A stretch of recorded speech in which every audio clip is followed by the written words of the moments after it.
What up, you guys? How y'all doing? So Anaheim 2025 is officially in the history books, and holy smokes, we were entertained to two very good races. Let me tell you, okay?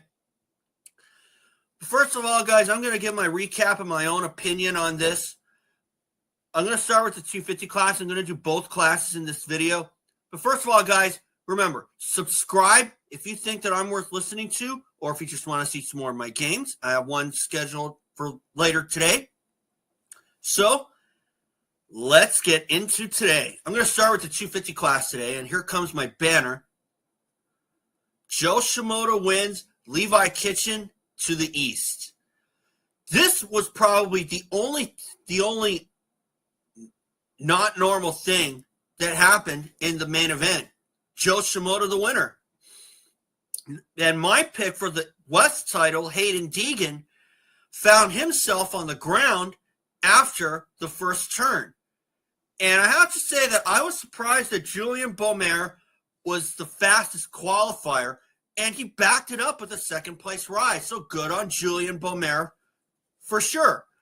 But I have to say, though, looking back on last year's motocross season, I had given an opinion that why we hadn't seen Haiden Deegan with a 1-1 sweep until probably late in the season was because he kept finding himself the victim of a fall on his own or somebody else.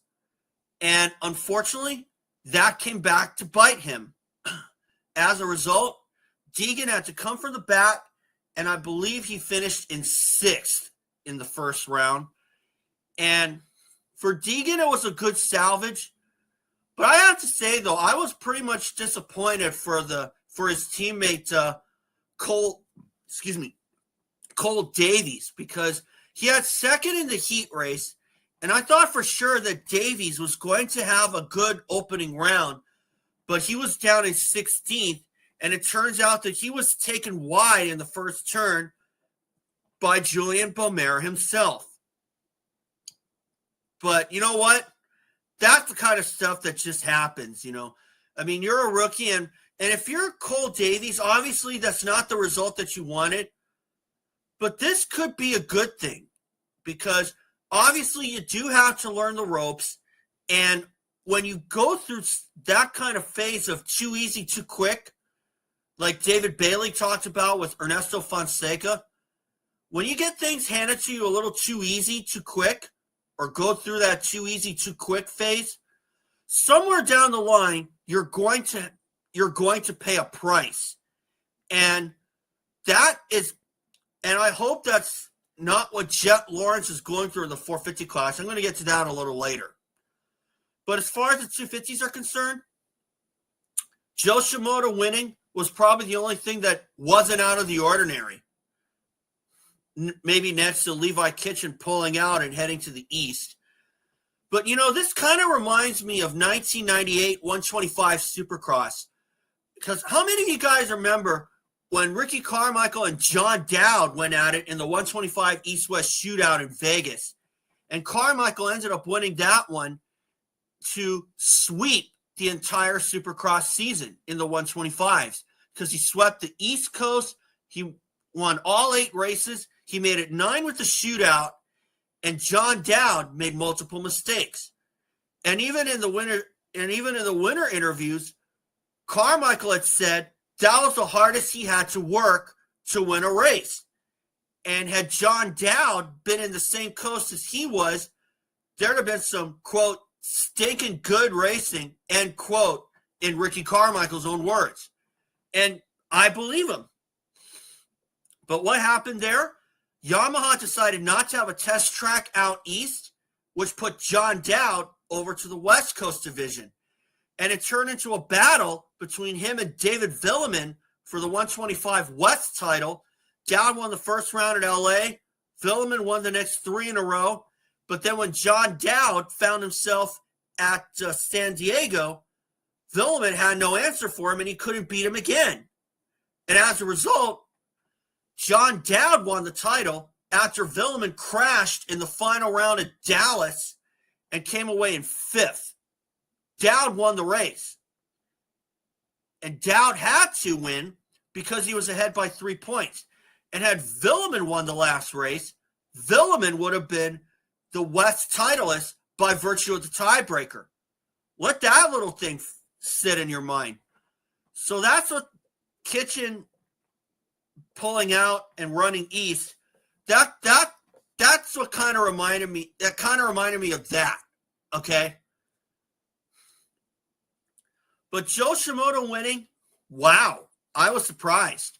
And I have to say, though, that for Joe to get on the board this early is a very good sign, because Honda and he felt that, because Shimoda himself felt that he kind of underachieved at Honda last year, and I would be in agreement there.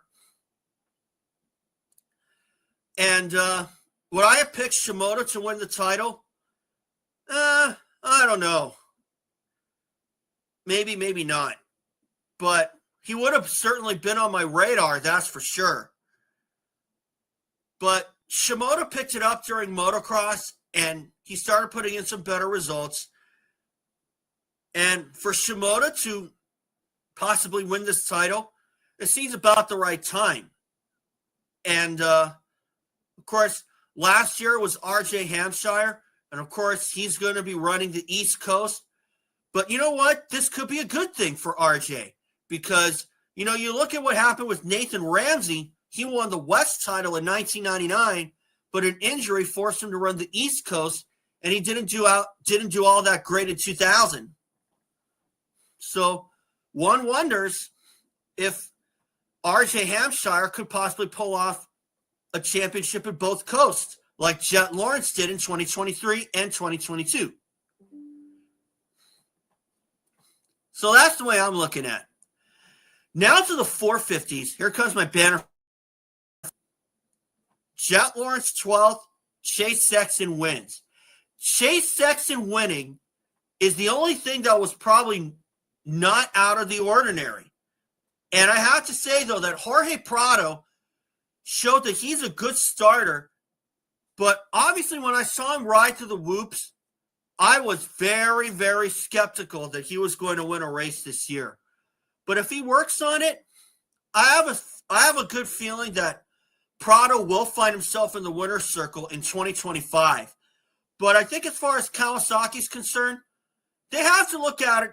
They have to look at Jorge Prado as a kind of a no-pressure situation. Like, if he wins, great. If he doesn't, then oh well. Just learn the stadium.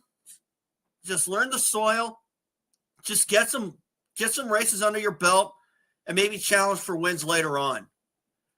But I gotta say, though, that the tough guy award for me has to go to Malcolm Stewart after what happened to him in the sand section in his heat race. He came back for the LCQ and turned that into a 10th place ride. Now, from a general standpoint, Malcolm Stewart in 10th would be like, well, that's where he finishes normally. But that's not the case. If you saw what happened to him in the heat race and he came back for the LCQ, because that could very well have ended Malcolm Stewart's night, where he got tossed into the hay bales like he was bucked off a Brahma Bull or something. But still, good on Malcolm Stewart, and I'm sure Husqvarna was very happy that he was able to turn that into a 10th place ride. I would have been completely shocked if he came through and won that race. But then again, that was a long shot anyway. But Malcolm's not a guy that I would put my money on to win a race from the LCQ. Plain and simple. But it looked to me like at the start of that race with Jorge Prado with the hole shot and then Eli Tomac taking the lead, it looked to me like it was going to be another snoozer until Eli Tomac hit the dirt.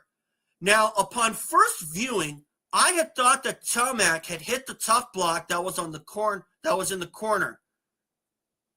And it turned out that wasn't the case after looking at a replay. And it turns out that Tomac had landed a little sideways, lost the front tire, and went down. But the guy that was a big surprise is the guy on my banner, Jet Lawrence in 12th. And that all started in the first corner. where he lined up with Jason Anderson. And quite frankly, if I'm in the Jet Lawrence camp, I'm probably lining up on the outside of Anderson so that kind of stuff doesn't happen again. Let me tell you. But still, for Jet Lawrence to salvage a 12th place is a little bit uncharacteristic, which goes back to what I said earlier about Jet Lawrence possibly being shown the ropes and going through that too easy, too quick phase that I was talking about during the 250s. And I have to say, though, I hope that Jet Lawrence isn't going through that, because I think he's talented enough to maybe not experience that. And I'm not just picking on Jet. Other guys have gone through that phase, most notably Ernesto Fonseca, Chad Reed, and Ryan Dungey, just to name a few. Because as a lot of you guys remember, when Ernesto Fonseca won the 125 East in 1999, he went 6 out of 7 in that series. And then in 2000, he only won the final race of the season in Chicago, and he had gone through a lot of bad luck during that second pro season. And David Bailey had speculated that when it all comes too easy, too quick for you, somewhere down the line, you're going to pay a price. And that was kind of what I was thinking with Ryan Dungey in 2011, when you look at how his Supercross season went. Because how many races did he win? Only one. How many races did he win in 2010? 6. And he won the championship as a rookie, mind you.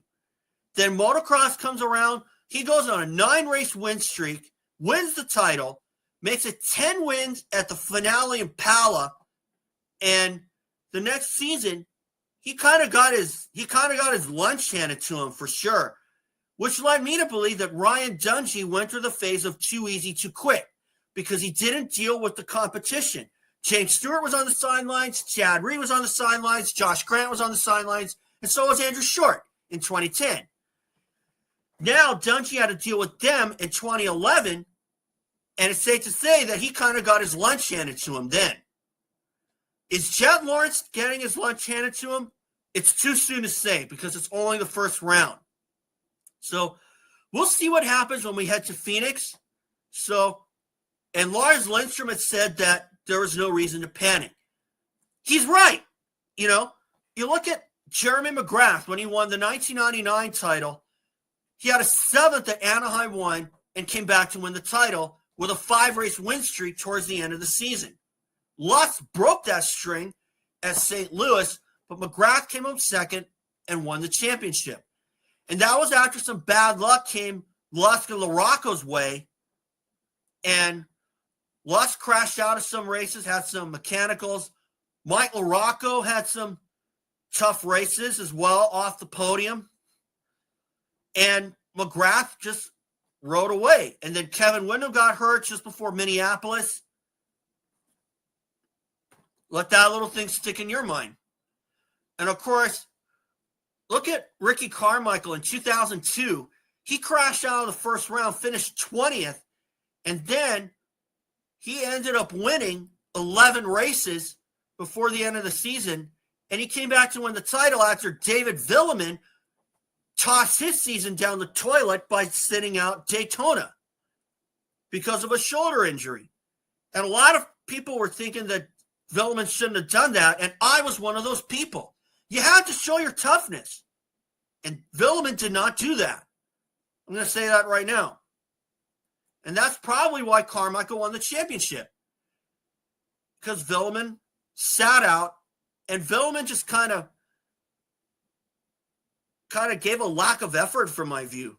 And that really disappointed me, because Villeman is a guy that I really looked up to at the time.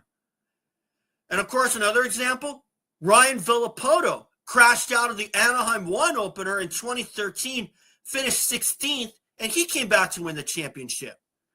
All because of constantly winning. Jet Lawrence has the potential to do just that. He can win races. He can hit the podium. And that's what he's going to have to do.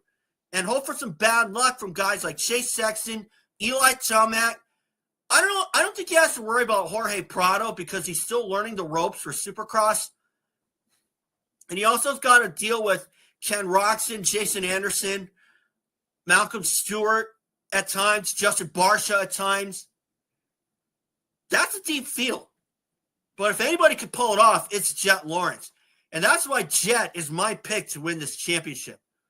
So we'll see when we head to Phoenix if Jet Lawrence can get his head screwed on straight and maybe put in some fast laps and come through with the win. So anyway, guys, that's all for today. And remember, subscribe. We'll see you all for Phoenix. And thanks for watching, guys.